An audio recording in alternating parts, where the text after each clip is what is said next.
Alright, T-Rex82 here. Welcome back to another Empyrion Galactic Creators Studio update.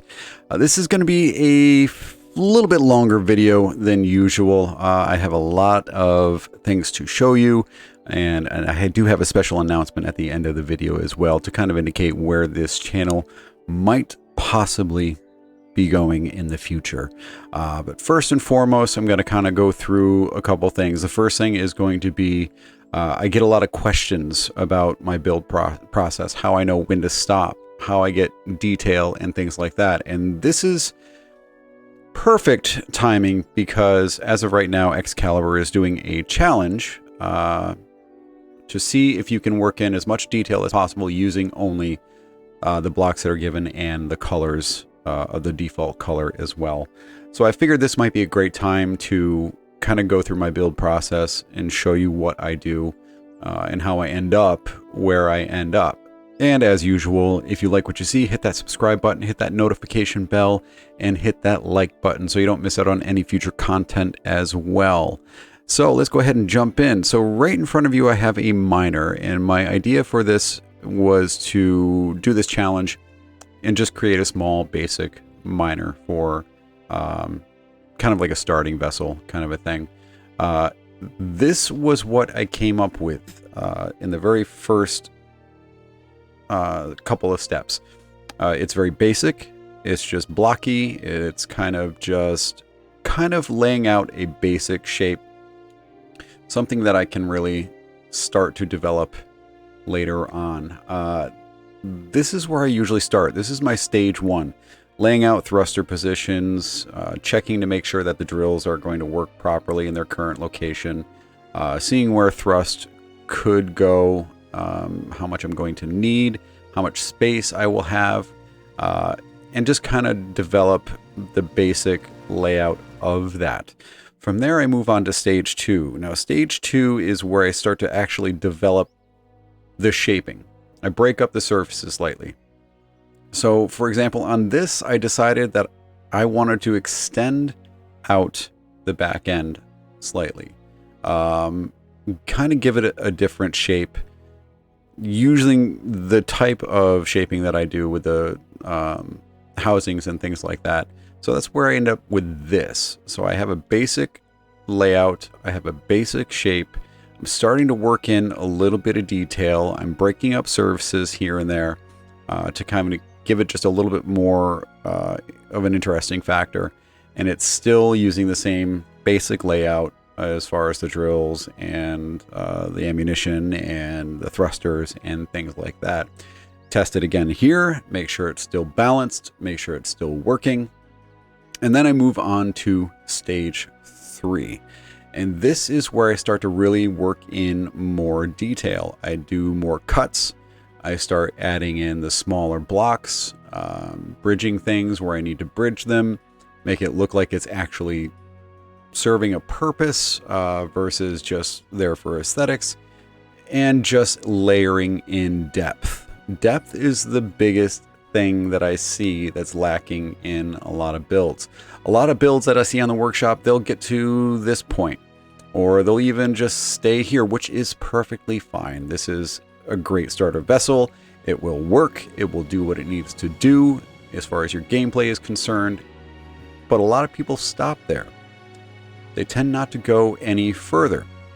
So here's where I'm starting to lay in a little bits of detail, figure out where I can cut it in, where I can add in these little bits, still testing the thruster, make sure everything is working properly.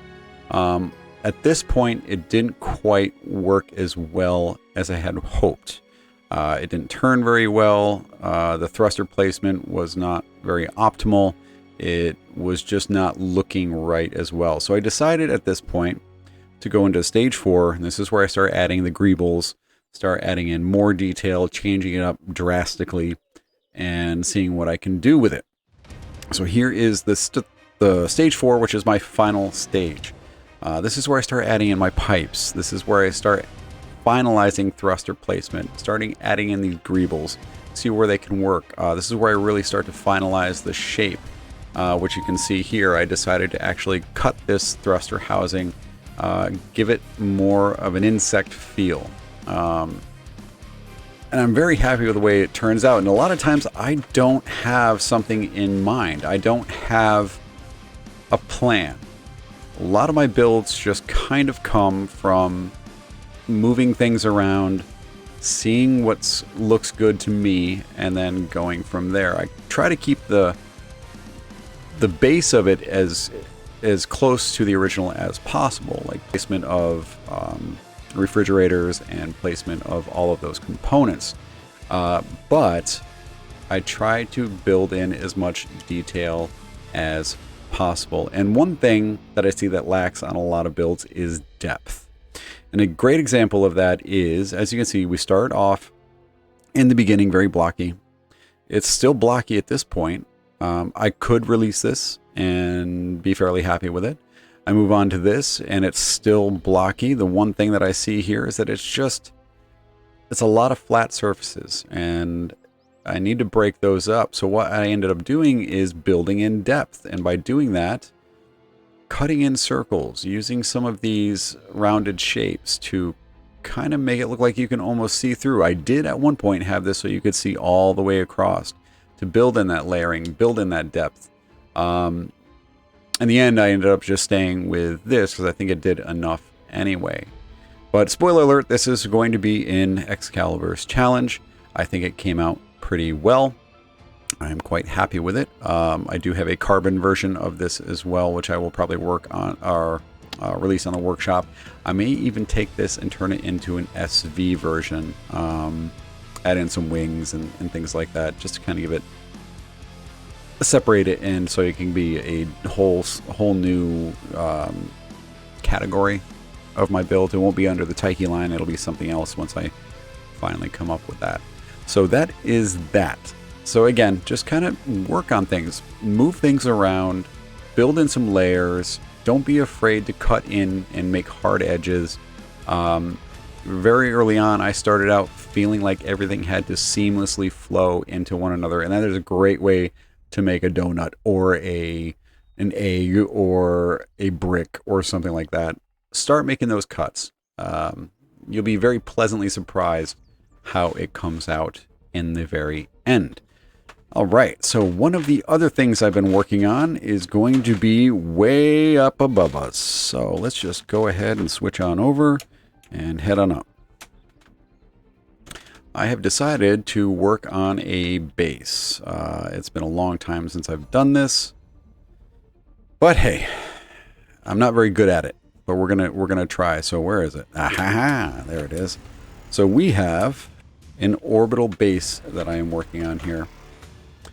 Now, the idea with this is I wanted to make something extremely big and absurd and just kind of explore the possibilities within the game. So at each end of this toroid, if you want to call it, there are gravity generators, and I wanted to see if this concept would work. And it does. It works fairly well. There is some weird glitching that happens when one takes over versus the other one, and it just kind of snaps your view into place. I suppose I can demonstrate that now. But a lot of people would end up taking this. Oops, I'm hitting buttons like crazy. There we go. And lay it flat and walk around the surface. I wanted to see if I could do something a little different. So instead of that, you go in and we'll have access once I build more onto this into these areas. Let's turn some lights on. There we go. And bam. So the gravity works as soon as I can actually get out of the ground. Let's get over here.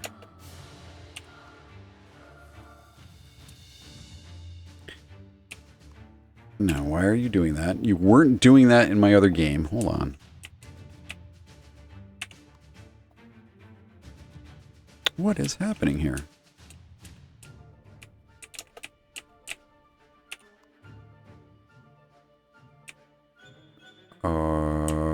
Oh, it helps if I have the power on. That would, or fuel. Let's put some fuel in this sucker. No wonder. We're just floating away. Just floating on away. There we go.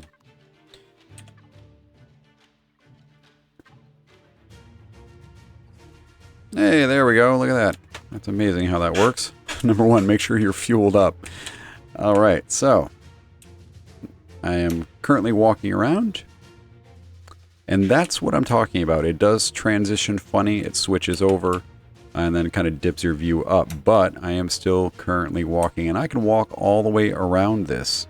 So my plan is to kind of build rooms off of each end of this, and maybe a hangar in the middle.